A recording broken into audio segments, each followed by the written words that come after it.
PM Kisan ರೈತರಿಗೆ ಭರ್ಜರಿ good news. PM Kisan ಯೋಜನೆಯ ಮೊತ್ತ ಹೆಚ್ಚಾಗಬಹುದು. ಬಜೆಟ್ನಲ್ಲಿ ಘೋಷಣೆ ಸಾಧ್ಯತೆ ಇದೆ. ಪ್ರಧಾನಮಂತ್ರಿ ಕಿಸಾನ್ ಸಮ್ಮಾನ್ ನಿಧಿ ಯೋಜನೆ ಬಜೆಟ್ ಅಧಿವೇಶನದ ಕಲಾಪಗಳು ಜನವರಿ 31ರಿಂದ ಸಂಸತ್ತಿನಲ್ಲಿ ಪ್ರಾರಂಭ ಆಗುತ್ತೆ. ಫೆಬ್ರವರಿ 1ರಂದು ವಿತ್ತ ಸಚಿವೆ ನಿರ್ಮಲಾ ಸೀತಾರಾಮನ್ ದೇಶದ ಮಧ್ಯಂತರ ಬಜೆಟ್ ಮಂಡಿಸಬಹುದು. ಮೋದಿ ಸರ್ಕಾರದ ಈ ಅವಧಿಯ ಕೊನೆಯ ಬಜೆಟ್ ಇದಾಗಿದ್ದು, ಮಧ್ಯಂತರ ಬಜೆಟ್ ಕೂಡ ಇದಾಗಿದೆ. ಚುನಾವಣಾ ವರ್ಷದಲ್ಲಿ ಜನರು ಬಜೆಟ್ನಿಂದ ಸಾಕಷ್ಟು ನಿರೀಕ್ಷೆಗಳನ್ನು ಇಟ್ಟುಕೊಂಡಿದ್ದಾರೆ. ಈ ಬಾರಿಯ ಬಜೆಟ್ನಲ್ಲಿ ಸರ್ಕಾರ ಸಾಮಾಜಿಕ ಭದ್ರತಾ ಯೋಜನೆಗಳತ್ತ ಹೆಚ್ಚಿನ ಗಮನ ಹರಿಸಬಹುದು ಅಂತ ತಜ್ಞರು ಅಭಿಪ್ರಾಯಪಟ್ಟಿದ್ದಾರೆ.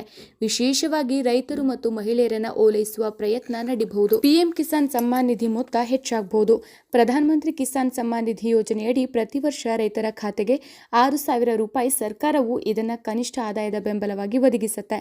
ಸರ್ಕಾರ ಈ ಮೊತ್ತವನ್ನು ಹೆಚ್ಚಿಸಬಹುದು ಎಂಬ ನಿರೀಕ್ಷೆ ರೈತರದ್ದಾಗಿದೆ.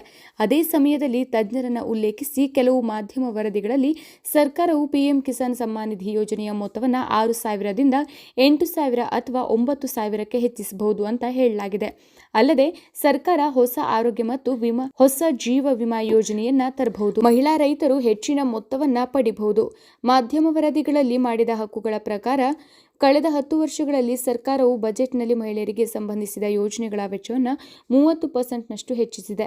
ಈ ನಿಟ್ಟಿನಲ್ಲಿ ಈ ಬಾರಿಯೂ ಮಹಿಳೆಯರಿಗೆ ದೊಡ್ಡ ಘೋಷಣೆಗಳು ಬರಬಹುದು.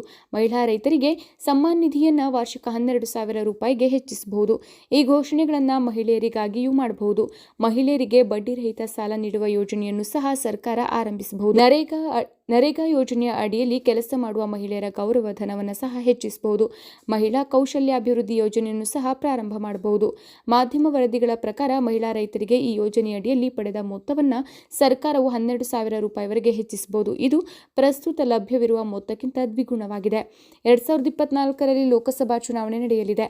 ಈ ವರ್ಷ ಏಪ್ರಿಲ್-ಮೇ ತಿಂಗಳಲ್ಲಿ ಲೋಕಸಭಾ ಚುನಾವಣೆ ನಡೆಯಲಿದೆ. ಅಂತಹ ಪರಿಸ್ಥಿತಿಯಲ್ಲಿ ಈ ವರ್ಷ ಅನೇಕ ದೊಡ್ಡ ಮತ್ತು ಪ್ರಮುಖ ನಿರ್ಧಾರಗಳನ್ನು ತೆಗೆದುಕೊಳ್ಳಬಹುದು. ಇಂತಹ ಚುನಾವಣೆಯಲ್ಲಿ ಲೋಕಸಭೆ ಚುನಾವಣೆಯ ನಂತರ ಮಹಿಳಾ ರೈತರಿಗಾಗಿ ಸರ್ಕಾರವು ಪಿಎಂ ಕಿಸಾನ್ ನಿಧಿಯನ್ನು ದ್ವಿಗುಣಗೊಳಿಸಬಹುದು ಅಂತ ಕೆಲವು ಮಾಧ್ಯಮಗಳು ವರದಿ ಮಾಡಿದೆ. ಪ್ರಸ್ತುತ ಫಲಾನುಭವಿಗಳಿಗೆ ವರ್ಷದಲ್ಲಿ 3 ಕಂತುಗಳಲ್ಲಿ ಪಿಎಂ ಕಿಸಾನ್ ನಿಧಿಗಾಗಿ ತಲಾ 2,000 ರೂಪಾಯಿಗಳನ್ನು ನೀಡಲಾಗುತ್ತೆ. ಇದು ಒಂದು ವರ್ಷದಲ್ಲಿ ಒಟ್ಟು 6,000 ರೂಪಾಯಿ ಆಗುತ್ತೆ. ಸರ್ಕಾರವು ಪ್ರಧಾನಮಂತ್ರಿ ಸಮ್ಮಾನ್ ನಿಧಿ ಯೋಜನೆಯ ಮೊತ್ತವನ್ನು ಹೆಚ್ಚಿಸಬಹುದು. ಮಾಧ್ಯಮ ವರದಿಗಳ ಪ್ರಕಾರ ಮಹಿಳಾ ರೈತರಿಗೆ ಈ ಯೋಜನೆಯಡಿ ಪಡೆದ ಮೊತ್ತವನ್ನು ಸರ್ಕಾರವು 12,000 ರೂಪಾಯಿಗೆ ಹೆಚ್ಚಿಸಬಹುದು. ಇದು ಪ್ರಸ್ತುತ ಪಡೆದಿರುವ ಮೊತ್ತದ ದುಪ್ಪಟ್ಟು. ಈ ಯೋಜನೆ ಜಾರಿಯಾದರೆ ಸರ್ಕಾರಕ್ಕೆ ಪ್ರತಿ ವರ್ಷ 120 ಕೋಟಿ ರೂಪಾಯಿ ಹೊರೆ ಬೀಳಬಹುದು.